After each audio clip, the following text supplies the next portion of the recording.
One of the great things about getting to see private gardens is just that, they're private, and you're really getting to see hidden treasures and hidden gems, and you kind of get to see into the soul of the gardener when you visit these gardens, but rarely have I seen one as impressive as this.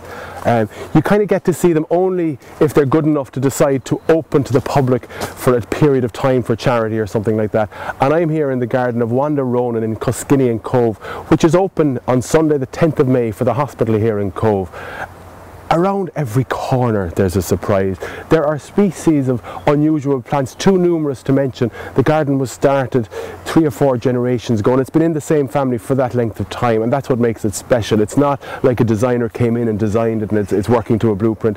You know, all the intricacies of design and all the textbook stuff isn't necessarily there. It is in many areas, but it's not always there. It's been a labour of love, as I say, over 4 or 5 generations. Around every corner there's a surprise. Like this sunken Rockery garden. Now this was built by the current owner's uncle maybe 100 years ago, but look at it, it's just magic, isn't it? And where else are you going to see a specimen of Halesia looking as impressive as this? Or you have Nomata here, which is, you know, a frost tender plant in this time of the world, but it managed to come through the 2 winters of 2010 and 11, and it's still thriving. We're very close to the coast here, of course, being on the island of Cove, and it's just these little areas everywhere. And look, of course, at the azaleas. Look at the colour from the azaleas.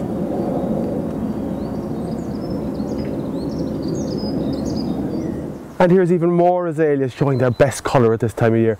And where do you see such fabulous specimens of what's called Rhododendrons rhododendrons? These are rhododendrons that come from Loder's garden over in Leonardslee in the UK. This, I think, is a variety called either Venus or King George. I'm not certain, doesn't matter. It just looks stunning. Look at the size of the blooms next to my hand. And what you don't get is the scent. The scent is magic around here as well, because we have other rhododendrons, fragrantissimums and Lady Alice. It's just a garden, you know, that you can see was put together by love. And a prunus, a Japanese cherry Mayako, tabletop white cherry. There are some stunning specimens in this garden. And just when you think you're finished, there's still one more corner. Come with me through here.